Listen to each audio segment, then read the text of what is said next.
In December 1987, on a strip of Mediterranean coast overcrowded with refugees, a group calling itself the Islamic Resistance Movement was founded. In Arabic, its acronym spelled a word meaning zeal, Hamas. Its goal was simple. It wanted to liberate historic Palestine. Until 1948, the majority of the people living there were Palestinian, but 750,000 of them were driven from their homes, never allowed to return. At least 450 of their towns and villages were emptied, and in their place, the State of Israel was founded. In 1967, Israel occupied the remaining parts of Palestine, the West Bank and Gaza Strip, and it was in Gaza that Hamas was born. There's been a lot of interest in Hamas and its goals since the group launched the biggest attack inside Israel on October the 7th, 2023. Politicians and pundits like reducing complex issues to simple binaries of good and evil. Hamas is a brutal terrorist organization. They're a bunch of medieval barbarians. Unleashing pure, unadulterated evil. They are not freedom fighters. To a lot of people, though, they are. So we're going to talk to an expert who will help us understand why they would think that, what Hamas wants, and how it's changed in the 35 years since it was founded. My name is Tareq Baconi. I'm a writer. I'm the author of Hamas Contained: The Rise and Pacification of Palestinian Resistance. Hamas was formed by and appealed to people who had been expelled by Israel from their homes. Hamas as a movement is a nationalist movement first and foremost. So it's a movement that is committed to the liberation of Palestine from Israeli colonization. The movement has never engaged in any activities or operations outside the land of historic Palestine. Hamas grew out of the Palestinian branch of the Muslim Brotherhood, which had initially focused on charity work and education rather than confronting Israeli occupation. It was secular nationalists and leftists under the exiled Palestine Liberation Organization who led that fight. The PLO is recognized by the UN as the sole legitimate representative of the Palestinian people, but in December 1987, without PLO input, a mostly unarmed uprising, known as the First Intifada, began against Israel in Gaza and the West Bank. Hamas declared its existence 2 days into this rebellion. It's worth taking a moment here to address something. Because Hamas has an Islamic identity and Israel proclaims itself a Jewish state, a lot of people claim its animosity towards Israel is based on anti-Semitism. Baconi says that's not accurate. This is a fundamental misreading of Hamas and of Hamas's politics. It has not employed tactics that are grounded in anti-Semitism or that necessarily fight against Israeli Jews because of their Judaism. So when we think about Hamas discussing the liberation of Palestine, what it means for the movement is dismantling a system of colonial violence. This was also addressed by Hamas's founder, Sheikh Ahmed Yassin. احنا ما بنكره اليهود ونقاتل اليهود لانهم يهود. اليهود اهل دين واحنا اهل دين. اخويا هذا اللي من امي وابويا اللي دينه مسلم اذا اخذ بيتي وطردني منه انا بقاتله. In 2017, the group addressed this in its updated charter, we'll get to that later, saying, quote, Hamas does not wage a struggle against the Jews because they are Jewish, but wages a struggle against the Zionists who occupy Palestine. The First Intifada ended with the 1993 Oslo Accords between Israel and the PLO. The PLO gave up its claim to historic Palestine, renounced violence, and recognized the State of Israel. In exchange, a Palestinian authority run by the PLO would have limited autonomy over some parts of the occupied West Bank and Gaza. The right of return for refugees would be discussed in future negotiations that were meant to lead to a Palestinian state in just the West Bank and Gaza. While many Palestinians saw this as a hopeful moment, others felt that the PLO had given up too much for too little. Hamas was among those opponents, and its members were persecuted by both Israel and the PA. But its opposition wasn't just verbal.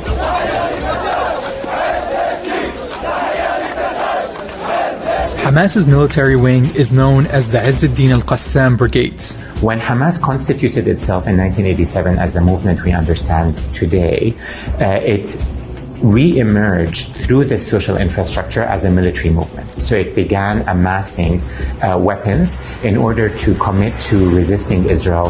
After an American-Israeli settler killed 29 Palestinians at a mosque in Hebron, Hamas responded with what would become its signature tactic for the next decade: a suicide bomb.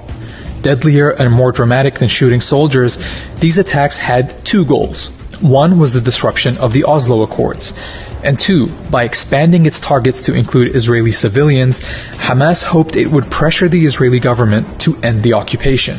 But these tactics were controversial, even among Palestinians and even within Hamas itself. So there was a lot of discussion internally amongst Palestinians about the morality of targeting civilians. Of course, under international law, targeting civilians is illegal.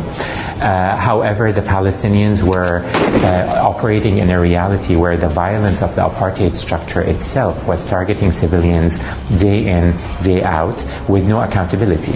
And Hamas at the time believed that inflicting at least some damage on Israeli civilians was a way of deterrence. But when a second intifada broke out in 2000, Hamas and other groups deployed dozens of suicide bombers, killing more than 1,000 Israelis. Instead of deterrence, these attacks gave Israel cover as it decimated Gaza and the West Bank, killing more than 4,900 Palestinians. After that uprising died down in early 2005, Hamas pretty much abandoned suicide bombings, but it didn't abandon armed opposition to Israeli occupation. And the next few years would see the group evolve in major ways, both militarily and politically. From its founding to the end of the Second Intifada, Hamas had been an opposition movement, but as the Palestinian Authority's negotiations with Israel failed to create a Palestinian state, or even stop Israel from building more settlements, Hamas's popularity grew. The US, European Union, and Israel consider the group to be a terrorist organization, but the UN and most other countries do not, and soon Hamas would become the central actor in resistance to Israel. From a small fighting force to a guerrilla army. From rebels to rulers. How did that happen? In 2005, Israel disengaged from Gaza and pulled its settlers and soldiers out. Israel claimed it was now no longer responsible for the people who lived in Gaza.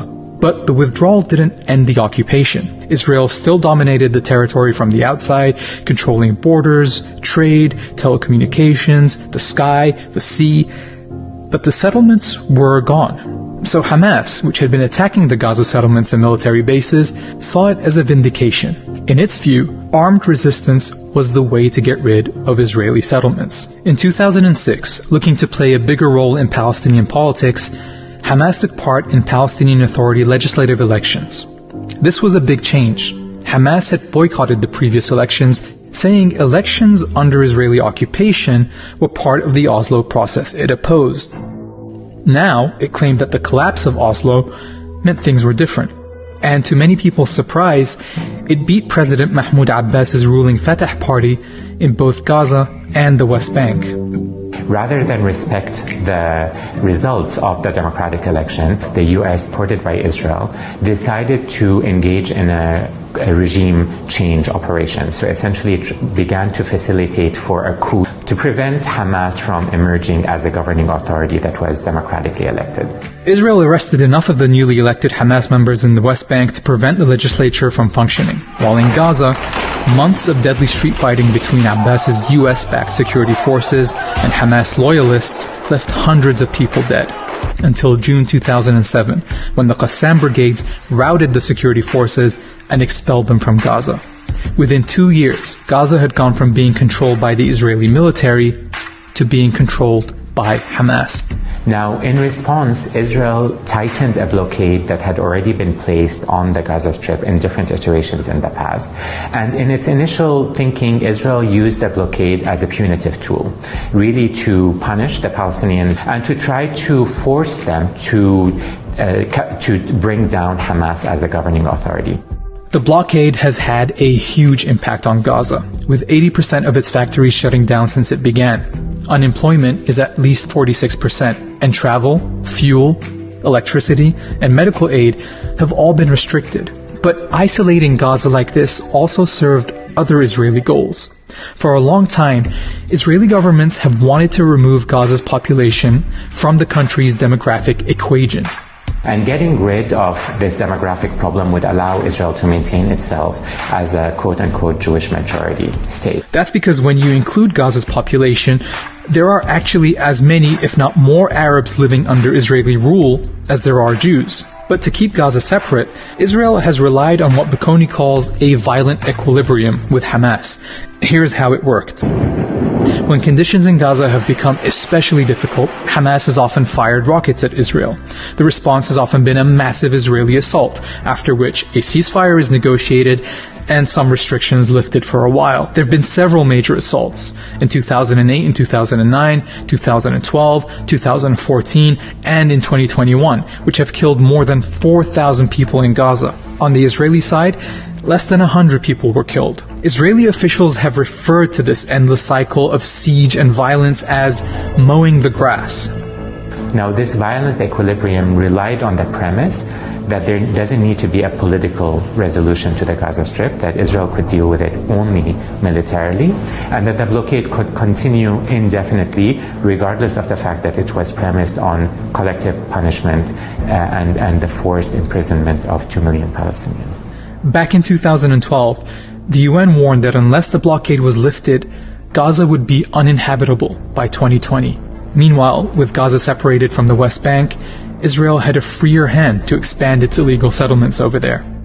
For the sake of the millions living under its rule, and for its goal of ending Israeli colonization and occupation, Hamas looked for a solution. There were several efforts, actually, politically, by Hamas and by the Palestinian Authority to try to achieve a reality whereby the Palestinian Authority would come back into the Gaza Strip and there would be reconciliation or some form of unity. A 2017 deal saw Hamas actually give up some of the ministries it was running, with the PA taking over, although Hamas has always kept exclusive security control in Gaza. But all forms of dealing with the political reality around the Gaza Strip were opposed by Israel. In an attempt to gain more international legitimacy and create some diplomatic openings, Hamas updated its charter in 2017. The new charter produced a significant development in the group's thinking. While it still hoped to liberate all of historic Palestine, Hamas accepted that a Palestinian state in Gaza and the West Bank, along with the return of refugees to their homes, was a solution that Palestinians could agree on. Now, this is in line with the policies of many countries around the world who want to see a two-state solution. Now, for the Western policymaking community, this did not go far enough, but the movement certainly provided significant ways in which it could engage in diplomacy with Western powers. And instead of engaging with that, Western powers decided to maintain a blockade on Hamas. A year later, Hamas backed a massive, almost 2-year-long protest called the Great March of Return on Gaza's eastern boundary with Israel. Every Friday, thousands of Palestinians marched unarmed to the fence, demanding the right to return to their ancestral homes. Israel's response was to portray these popular marches as a form of terrorism, and they employed snipers hidden in sand dunes around the Gaza Strip, which targeted civilians, medics, and journalists. 214 Palestinians were killed and 36,000 injured. But the popular mobilization resulted in very basic coverage globally and no concessions at all from Israel. Speaking to an Italian newspaper that year, Hamas's leader in Gaza, Yahya Sinwar, who spent 22 years in Israeli jails before being released in a 2011 prisoner swap, said he was hoping for a long-term ceasefire that would end the siege. If you know war, you don't want war, he said. I'm not saying I won't fight anymore. I'm saying I want no more wars. I want the end of the siege. But all the tactics that Hamas has employed, whether diplomatic or popular, have not been met with any kind of concession or even engagement from either the Israeli authorities or from the international community. Instead, as the occupation and blockade became more entrenched and human rights groups declared Israel was committing apartheid against Palestinians, Israeli leaders felt little pressure to change course. Hamas seemed contained.